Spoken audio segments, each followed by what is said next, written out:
Hey, what's up? It's Nathan here with thebtccourse.com, and in this video I'm going to show you how to set up a Ledger hardware wallet, and we're going to go into Ledger Live then and adjust a couple settings you might want to adjust.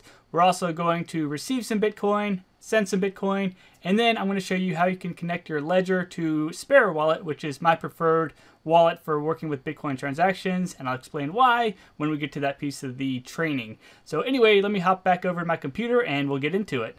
Alrighty, so here we are inside of my Ledger, and I'm using a Ledger Nano S. However, no matter what Ledger device you're using, the same steps and process applies. Your screen might look a little bit different, but other than that, like, the concept's the same. So if you have a Ledger that you're trying to set up, then this video is for you. So anyway, I have it plugged in, and we're just going to go through the steps together and set it up and get into it. So here we are. Welcome to Ledger Nano S. Press left or right button to navigate. Press both buttons to validate.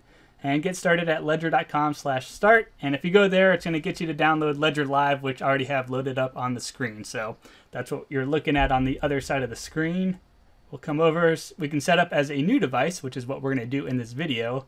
But you could also restore from a recovery phrase. So if you already have 12, 18, or 24 words, you could go ahead and plug them into your Ledger and access your Bitcoin that way. So if you're restoring a device, you'd select that option, but we're going to go ahead and set it up as a new device. So I'll go ahead and click both buttons at the same time to enter that option. And then we can go ahead and choose a PIN to access our Ledger. Now this PIN is just for our Ledger. It's not, it's not necessary to access our Bitcoin. So it's just for the Ledger device to keep it, put a little lock on it. So we'll go ahead and choose a PIN, and I'll go ahead and enter something real quick. And then I'll go ahead and validate. And then it asks me to confirm my PIN. So I'll type it in again, and so I'll go ahead and confirm. So your device will generate 24 words. They are your recovery phrase. It is your only backup to restore your account if needed. Write it down on your recovery sheet in the correct order, and press both buttons to continue. So it's going to give me 24 words like it says, and this is basically my username and password to access my Bitcoin on the blockchain. So Bitcoin doesn't actually get stored on your Ledger device. It's stored on the blockchain, but you use your Ledger basically to connect to your account on the blockchain using your private keys. And these 24 words are what's used to generate your private keys so you can access your Bitcoin on the blockchain. So you could, in theory, lose this Ledger device, throw it out the window, run it over with a car, and as long as you have your 24 words, you could plug them into another Bitcoin wallet, and you'll still be able to access your Bitcoin on the blockchain. So the important thing is your 24 words. The Ledger can be replaced. Your 24 words, on the other hand, they can't be replaced. So you want to keep them secure and safe, safe from water damage, fire damage, from rot, stuff like that, and definitely safe from, people. So you don't want to store it on the cloud or anything like that where it could become compromised. You want to write it down or stamp it into metal just to keep it secure, right? So I'm going to go through and write down my 24 words, and I'll be right back. Alrighty, so I'm on my 24th word now. Come over, press left to verify your words, and then we need to confirm my recovery phrase. So then I need to go back through and basically re-enter all 24 words, and this is just Ledger making sure that I actually did write them down and I have them in the correct order. So I'm going to go ahead and do that real quick. And so now it's reporting that my recovery phrase is set. So I'll scroll over, keep it in a secure place like I was saying earlier. If lost, stolen, or forgotten, all your assets will be irremediably lost. If I said that correctly. Coming over, never share it with anyone. Ledger will never ask you for it. And press both buttons to continue. So I'll do that. And so your device is now ready. We can scroll over, press both buttons to enter the dashboard. So I'll do that. So there's settings, and I'm going to come back to settings later on in this video. There's one that I want to show you about passphrases, so I'll include a timestamp below so you could fast forward to that if you're interested in passphrases. But for right now, what we wanted to go ahead and do is install an app. So we'll click into that. So open Ledger Live to install apps, and so I have Ledger Live open already. So I'm going to go ahead and go to my Ledger. And we can see it says allow Ledger Manager, and my device updated to show allow Ledger Manager. So I'll double click into that, and it's loading now. All right, so we have a firmware update that we could go ahead and do. So I recommend keeping your firmware up to date because there might be security things that Ledger identified. So it's a good idea to keep it up to date. And you need to update it before you install your apps. So we'll go ahead and update the firmware real quick. And so, yep, I wrote down my recovery phrase and continue. And I'll be back once it updates. All right, so it's asking me to confirm the update on my device. So I'll scroll over and confirm update. And now it's processing. And now I need to enter my PIN. And we can see now that my firmware is updated. So now I can go ahead and install apps. So click on install apps. And I need to allow Ledger Manager again. So I'll click OK. And here I am managing my apps, and I'm going to go ahead and install the Bitcoin app right here. So I'll click on install, and we can see my ledger over here is loading. Please wait. So I'll go ahead and wait. And my app installed successfully. You can now add Bitcoin accounts. So there we go. And of course, there's other blockchains available as well, but we only really care about Bitcoin, right? So I'm going to disregard them in this video. All right, so now what it wants us to do is add an account. And so that's what I'm going to go ahead and do is add account. And then it wants us to open the Bitcoin app on our device. So I'm going to do open app. Now it says Bitcoin is ready. And now it's synchronizing. And now we can go ahead and add a new account. But before we do that, I want to do this show all address types. I'm going to tick that thing real quick. So there's several different options. We have native SegWit, which is the default, and that's what most wallets play nicely with, is native SegWit. There's Taproot, which is the new type of wallet, and you would want to use this if you're doing stuff with ordinals or transcriptions or something like that. And then there's SegWit and Legacy, and these are the older versions. If you don't know what you're doing, just go with the native SegWit. And if you're doing ordinals, you would do Taproot. But native SegWit is the correct option, so go with that one, at least right now on March 8th, 2023. Eventually it might upgrade to Taproot, but we still got a ways to go before that happens. Native SegWit's the one you want. And we'll just go with add account. And our account was added successfully, so I'll go ahead and click on done. And then if I come over here to the left under accounts, I should see my account, and I can go ahead and click into it. And of course there's nothing here, so I would need to go ahead and buy some Bitcoin or receive some, which we'll do in just a minute here. But before we do that, I want to go through a couple settings in Ledger Live that you may want to adjust. So we come up here to the settings option in the top right, and we're under general here, and let me find the settings that I want to point out. So nothing under this one that I want to talk about. Come to accounts real quick, and coming down here to crypto assets, select crypto assets, we'll select Bitcoin. And this lets you set the number of confirmations you want to have happen before the Bitcoin shows up in your Ledger Live account. I think the default they have it set on is 3 or so. Now, that's fine, but for me personally, I'd rather just have it on 1 so I can see my Bitcoin coming in. And so I drop it down to 1 confirmation, but if you really want to make sure that the Bitcoin's in your account and no one's doing a double spend attack, then you might want to do 3 confirmations or possibly even 6 confirmations. If you're unfamiliar with what a confirmation is, watch my mempool video. I'll include a link in the description down below so you could better understand what a confirmation is. But I set this to 1 so that way I can see my Bitcoin sooner. But scrolling over here, we'll get to experimental features. And I want to scroll down here to the bottom. So if you're running a Bitcoin full node, you can go ahead and connect to it right here as well. So Ledger Live didn't used to support this, but now they do. So if you have a node, then you probably want to connect to it so that way you're using your node instead of Ledger's node for your Bitcoin transactions. And that's for privacy purposes and stuff like that. And I'm not going to set this up right now, but I wanted to show you that this option exists because it is a little bit newer. And so that's it for these settings. Let me come back out to my accounts and click into it. And of course, first thing I need to go ahead and do is receive some Bitcoin. And so this is the account I want to receive to, and continue. And so they gave me an address to send the Bitcoin to. So I'm just going to go ahead and copy this address real quick. And also on my ledger, they have the same address right there. So I could confirm that, the address on my computer screen matches the address on my ledger, just to make sure I'm sending it to the right place. But I'm going to go ahead and copy that address, and then I would go to wherever I have Bitcoin, so probably an exchange that I want to receive Bitcoin from, so I can take it off the exchange and store it into cold storage, right? That's the idea here. So I'm going to go ahead and I have Coinbase, so I'm going to go ahead and send some Bitcoin off of Coinbase, so that way I can keep it safe and secure on my hardware device. and I'm just going to go ahead and send $10 worth of Bitcoin. Now, normally I wouldn't do this. I would wait till I have about $1,000 built up before I send my Bitcoin to my hardware device, and that's so that way I have a large UTXO, or unspent transaction output. And I have a video explaining UTXOs and why I save up my money on the exchange before I send it over to a hardware wallet. So link in the description down below if you need more info on that. But for the sake of this video, I'm just going to send $10, even though normally I would wait till I have $1,000. All right, I'm going to go ahead and send to my address there, and I could write a message, but of course that's just Coinbase specific. I'm going to go ahead and click on continue now. And yep, I want to go ahead and send my Bitcoin. And my transaction is being processed right now. I'm going to go ahead and click on view transaction.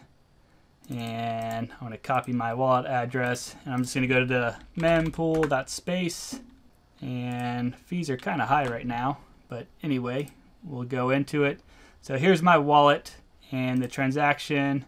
So my transaction's in this first block here. So hopefully it'll confirm within about, well, hopefully in about 1 minute, I'll get a confirmation. We can see it says unconfirmed here.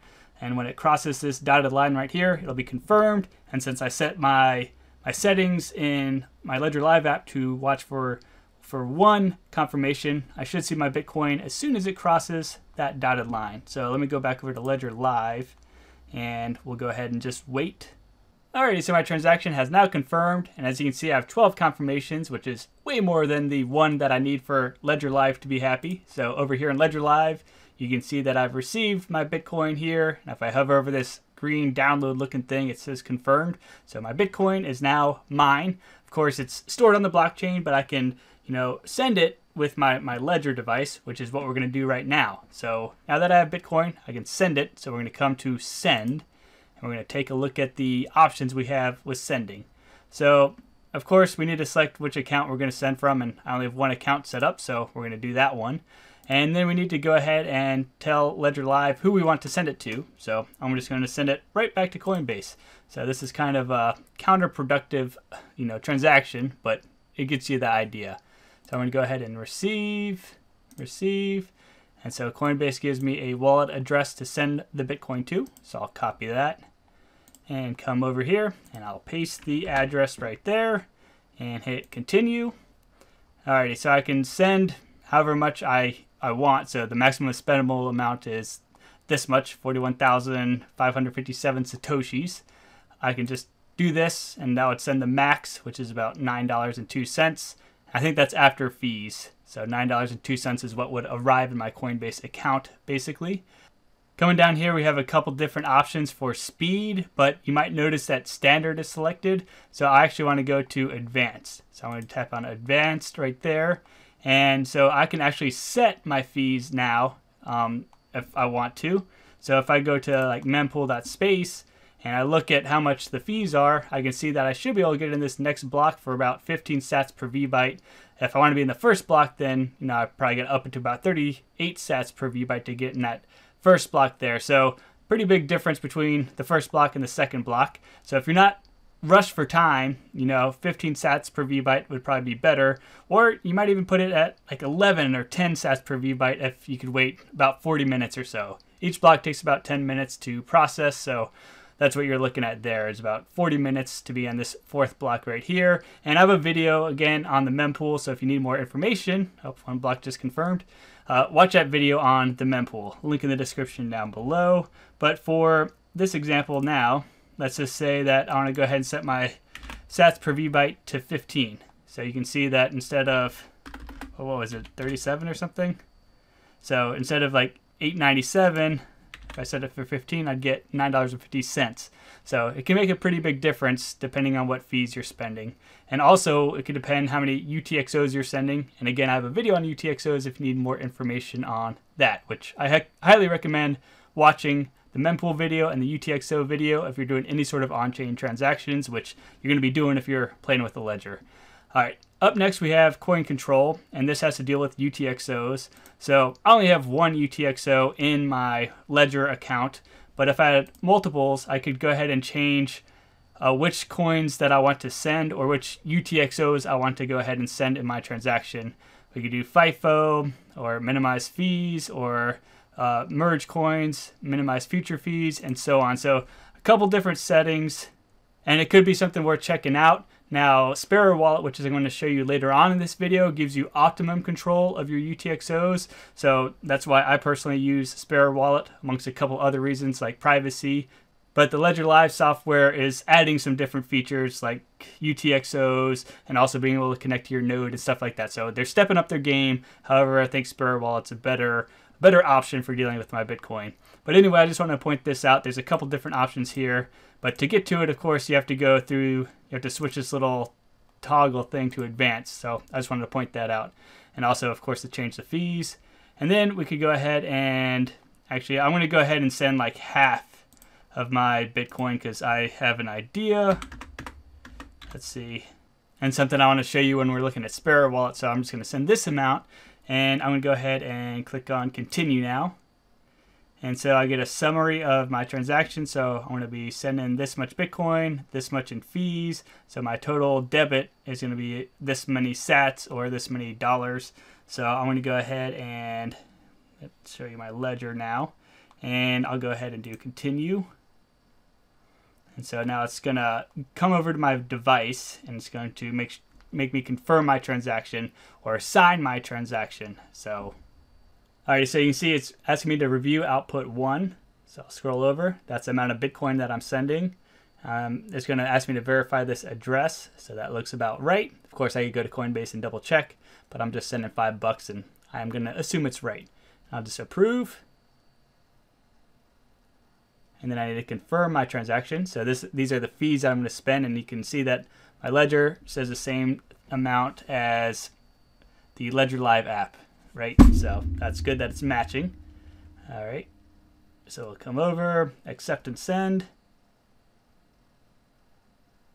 So now my ledger is signing the transaction, and now Ledger Live is broadcasting my transaction to the blockchain. So if I come over to view details here, it gives me the details of my transaction, which we've already looked at, but I could go ahead and click on View and Explorer right here. And this loaded up the Blockstream Explorer, which is similar to the Mempool Explorer that I was looking at earlier. And I personally prefer mempool.space, so I'm just going to copy this transaction number, and I'm going to come over to mempool.space, plug it in here, and take a look at it. And so there I am in that first block for the 15 sats per VByte. There's my 15 sats per VByte. There's my fee. There's my transaction and how it's working out. And so, yep, everything looks like I thought it would. And so that's how you go ahead and you can send Bitcoin from the Ledger Live app. And that's pretty much the basics right there for Ledger and Ledger Live, sending, receiving, etc. Now I want to go into some more advanced stuff, in particular the passphrase. So I'm going to come over to accounts real quick. And I want to rename this account. So I'll hit edit account. And I'm going to say that this is my default account, just so I can keep them straight. And I'm just going to go ahead and click on apply. All right, so now I want to add another account, but before I do that, I need to do something on my ledger itself. So over to my ledger here. And so I'm going to come, let's see, I need to quit the Bitcoin app. And I want to come over to settings. And I need to hold both buttons to enter the settings. So hold, click and hold. All right, now I'm in settings. And I want to come over to settings. And so there's a couple settings in here. So there's display and security, which is what I want to go into.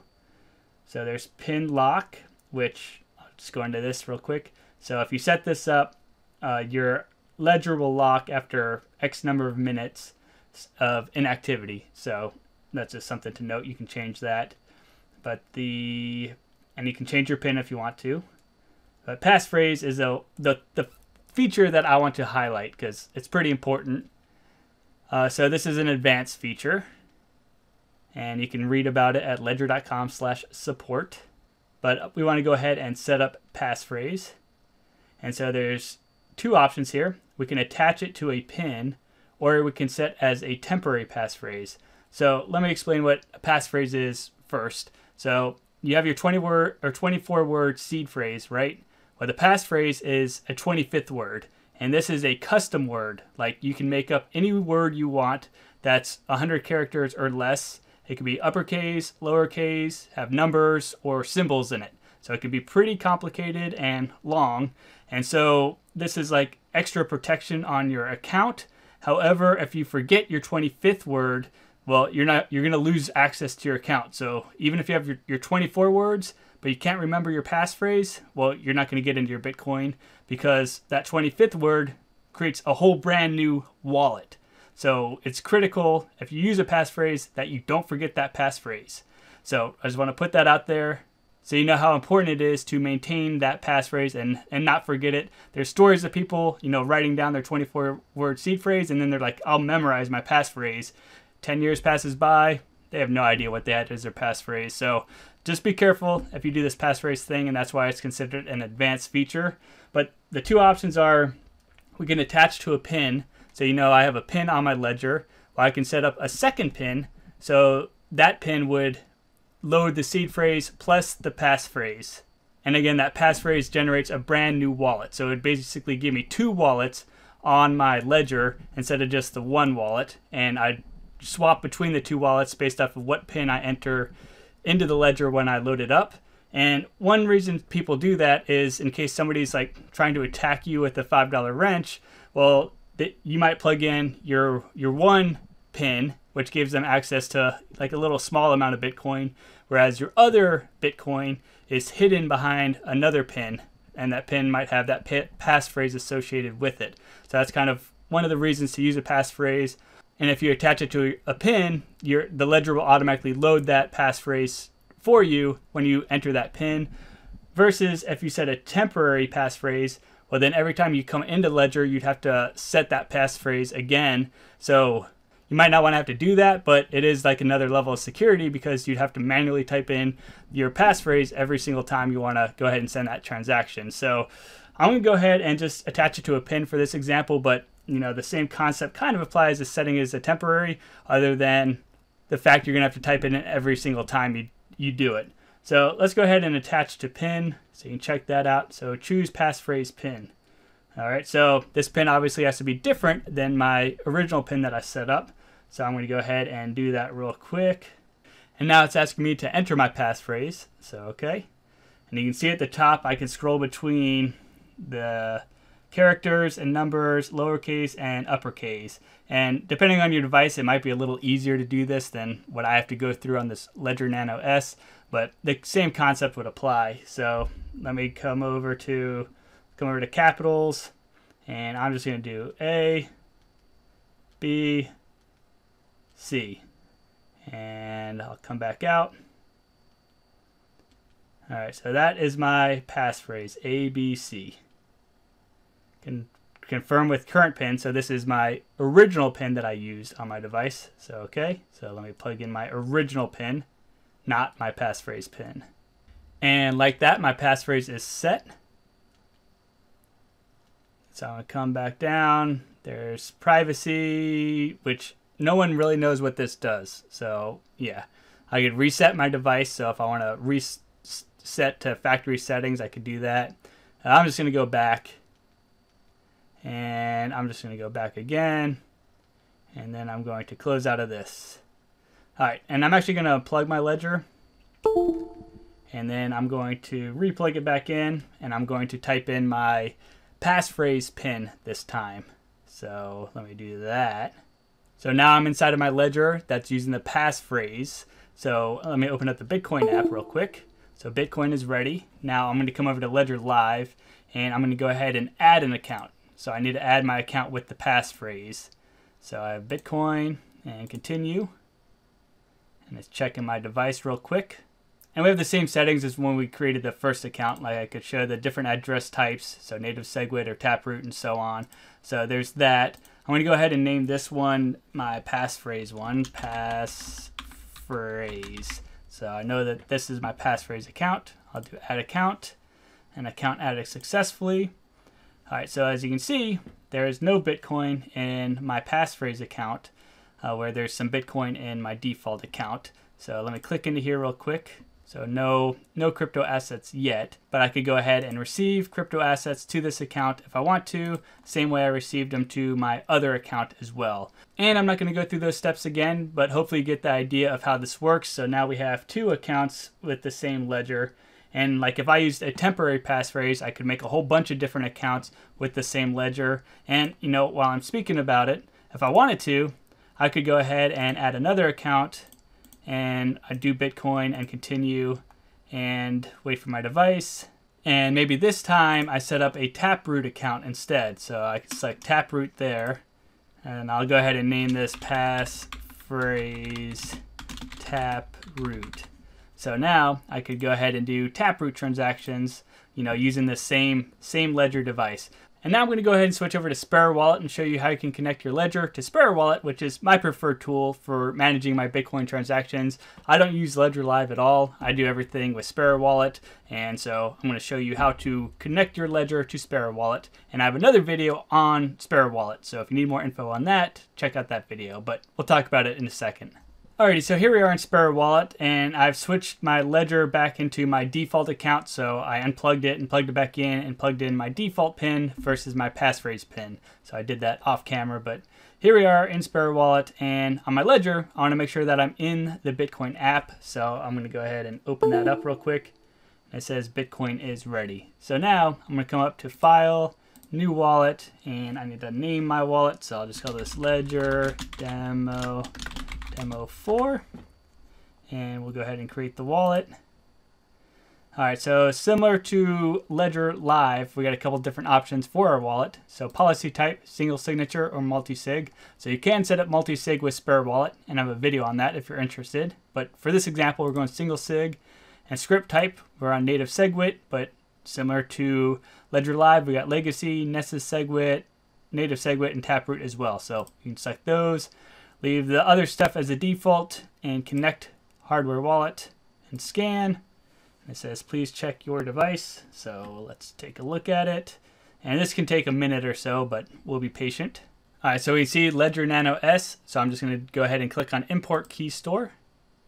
And it gives us some information. I could go ahead and name my ledger if I wanted to. Like I could name it like default, similar to how I have it named in Ledger Live. So that way I can keep it straight. Like I could have another one where I load in my passphrase if I wanted to. So I could do that, and then I could create another one that's with Taproot and so on. So just like Ledger Live. Anyway, I'm going to go ahead and do apply. And it is recommended to create a password for your Sparrow wallet, but I'm not going to do it in this video. So I'm going to say no password. And again, I have a video on Sparrow Wallet that goes into a lot more detail. So if you're interested in using Sparrow Wallet, please check out that video. All right, so if I come up here to transactions, you can see that I have Bitcoin in my wallet already. And that's because, you know, this ledger holds the private keys to access my Bitcoin on the blockchain, and I'm using the same ledger.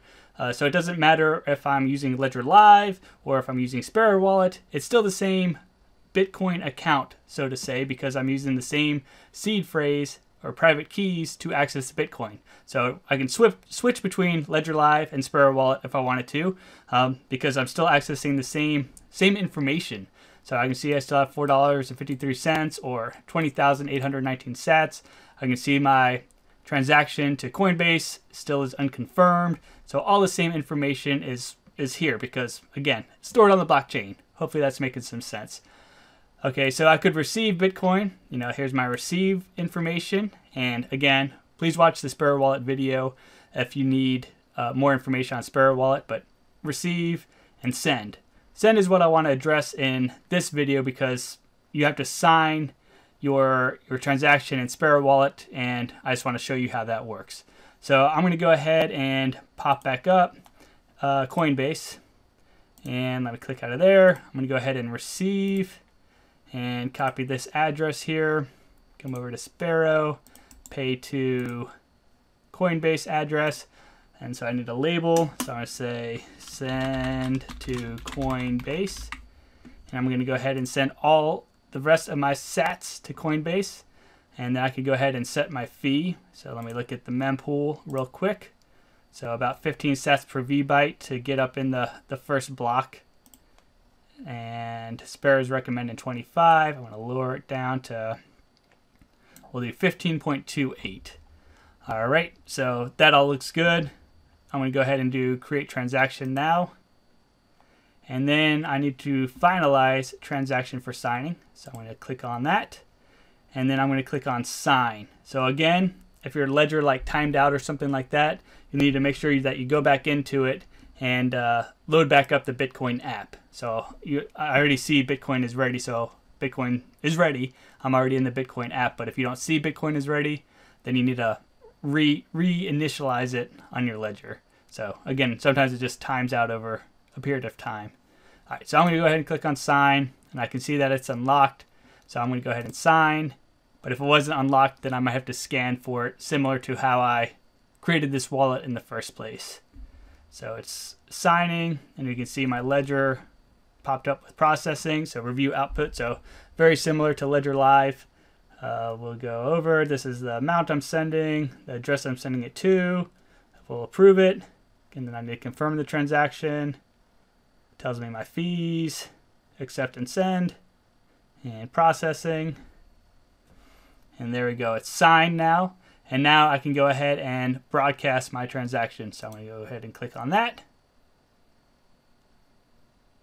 All right, and now I can see that there's a new mempool transaction. I'll copy my transaction ID, and I'll come over to the mempool, and I'll paste it in there, and search. And there I am in that first block, so I'm spending that 15.3 sats per VByte, and that's my fee, and this is, you know, the breakdown of my transaction, or the flow of my transaction, and so on. So that's how you can go ahead and send with Sparrow Wallet. And again, there's receive, there's UTXO management, there's, you know, more features in Sparrow Wallet than I'm showing now, because again, I have a video dedicated to Sparrow Wallet, so check that out if you're interested. And I think I covered everything I wanted to cover about Ledger and Ledger devices and sending and receiving and some settings and stuff like that. Hopefully you found this video helpful. If you did, I appreciate any sorts of likes, comments, subscribes, and or please check me out on thebtccourse.com. It's a free website with training for Bitcoin, and I answer questions on it, and it's just a free resource that I'm passionate about, and I enjoy Bitcoin, and I just trying to do my small part to help out the Bitcoin network and, you know, help fellow Bitcoiners. So yeah, thebtccourse.com, link in the description down below, and I hope you have a great rest of the day.